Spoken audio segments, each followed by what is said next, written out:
Bonjour à tous, c'est Atlante. Aujourd'hui, une vidéo principalement sur la thématique des élections de ce week-end, les élections régionales et départementales. Mais en introduction, je voudrais apporter une petite réflexion par rapport au vaccin anti-Covid et à la propagande maintenant qui s'intensifie pour que vous alliez vous faire vacciner. Donc maintenant, c'est absolument sur toutes les chaînes que la pression est mise non-stop.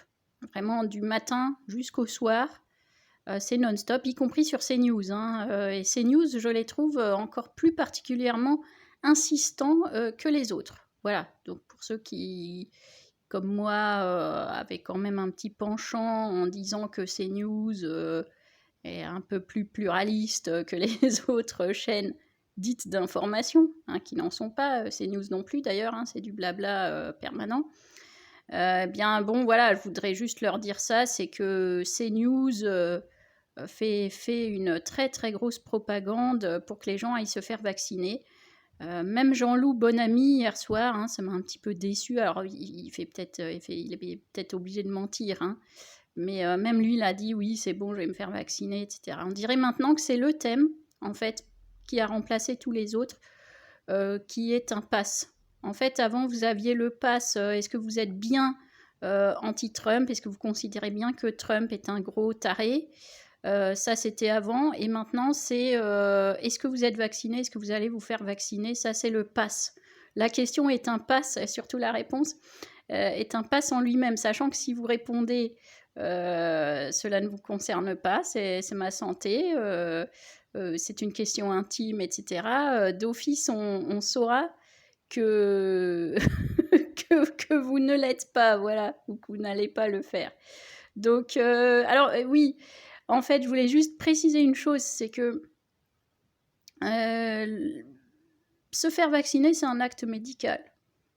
Or, vous voyez bien que là, vos médecins généralistes sont exclus du circuit, quasi. Vous pouvez juste leur demander leur avis et puis ils vont vous guider vers un centre. Ok, donc eux, entre guillemets, n'ont pas le droit.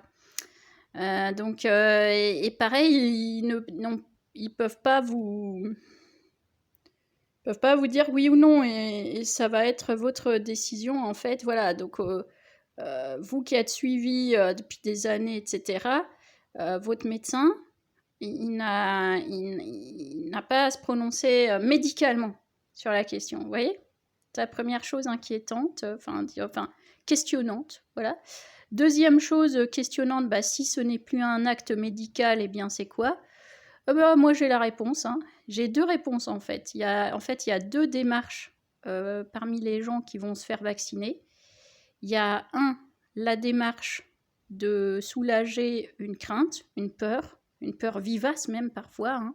C'est-à-dire que moi j'entends des gens dire c'est bon, ouf, je suis vacciné. Et donc comme on disait il y a quelques semaines déjà, ils s'exonèrent donc de toute mesure sanitaire pour eux-mêmes. Et puis deux, il y a ceux qui veulent, qui ont cette illusion de retrouver leur vie d'avant, leur super vie d'avant, faite principalement de loisirs. Alors quand bien même ces loisirs seraient pas géniaux non plus, parce que bon, aller au resto, au cinéma, tout ça, c'est pas la folie non plus. Mais bon, alors à rigueur, pour ceux qui voyagent un petit peu par avion, tout ça, donc ceux-là, ils sont fait vacciner très vite pour accéder aux loisirs de nouveau. Donc, dans les deux cas, on est d'accord que, comme je le dis depuis des semaines et des mois, je vous le disais déjà en octobre, c'est qu'on est sorti du sanitaire et on est sorti maintenant du médical. Donc, si on est sorti du médical, on est dans quoi? C'est ça la question. Alors, ensuite, ce week-end, nous avons donc des élections. Alors, je parle de ça, comme souvent avant les élections. Pourquoi? Eh bien, parce que j'ai entendu, je discute avec plein de gens, j'ai entendu des gens dire « Oh, moi je vote plus de toute façon depuis longtemps, etc. » Pareil, l'autre jour, je me mettais des tracts et puis il y a un gars qui sort comme ça « Ah, je veux pas de publicité !» Alors je dis « C'est pas de la publicité, c'est de l'information démocratique. » Puis après, j'étais prête à dire tout un laïus sur le fait que en fait, ce sont nos choix politiques qui ensuite régissent et comment dire, posent le cadre de nos vies. C'est-à-dire le fait qu'on va avoir un travail ou pas, qu'on va avoir tel salaire ou tel autre, tel niveau de salaire en tout cas, le fait de pouvoir avoir des enfants et les élever correctement ou pas, le fait d'accéder à une alimentation de qualité, le fait d'accéder à une énergie pas chère, le fait d'accéder à de l'eau courante qui soit propre, etc. Tout ça, en fait, c'est le politique qui le régit. Le fait que vous puissiez rouler sur une route ou pas, le fait que vous puissiez envoyer vos enfants à l'école, le fait que vous rouliez à vélo, en bus ou en voiture, tout ça, c'est le politique, la politique qui régit. La politique régit en vérité l'intégralité de nos vies. Donc, se déterminer par rapport à se déterminer au niveau des élections, c'est primordial. Je veux dire, moi, quelque part, sauf 2-3 exceptions, je suis toujours allée voter. Parce que parmi l'offre, parmi les candidats, il y a toujours quelqu'un, entre guillemets, qui va être à peu près correct ou moins pire. Donc c'est quoi ma méthode ? Moi déjà, j'épluche toutes les professions de foi.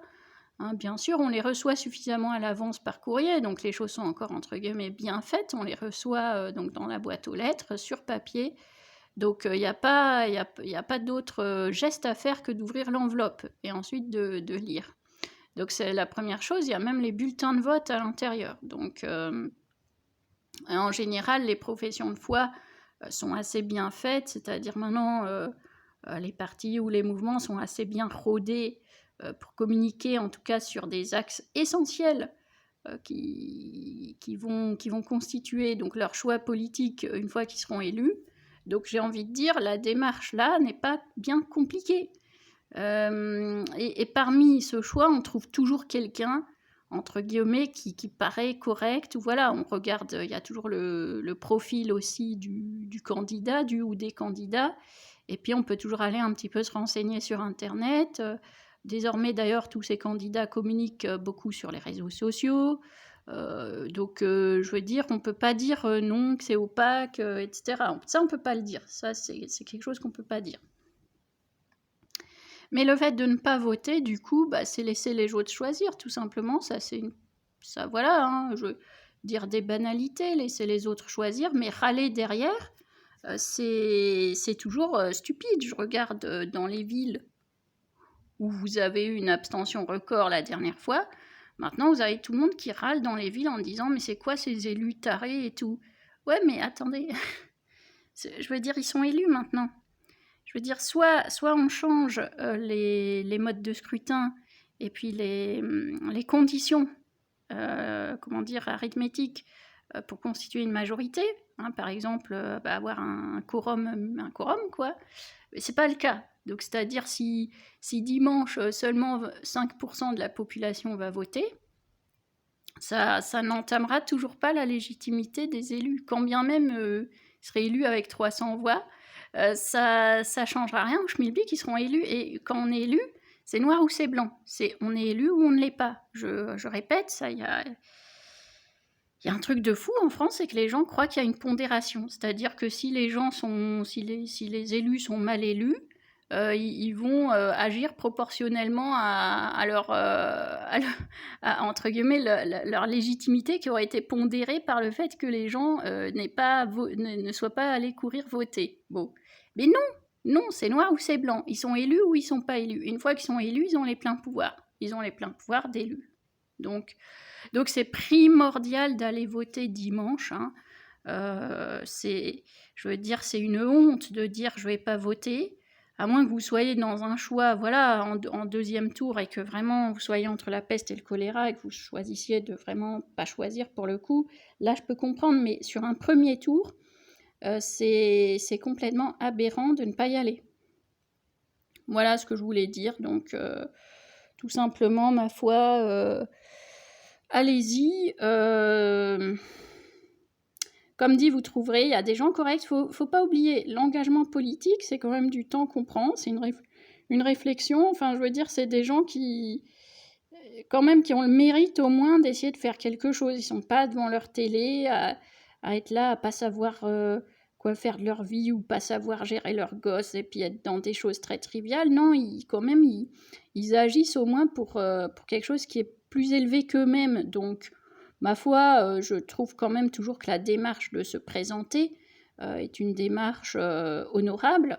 Et donc, être un citoyen, on va dire, honorable aussi, le minimum, bah, c'est d'user de son droit de vote, sachant que ce droit de vote, il a le mérite au moins d'être égal à tous les autres, quelle que soit sa qualification, son métier, son niveau intellectuel, son niveau de morale.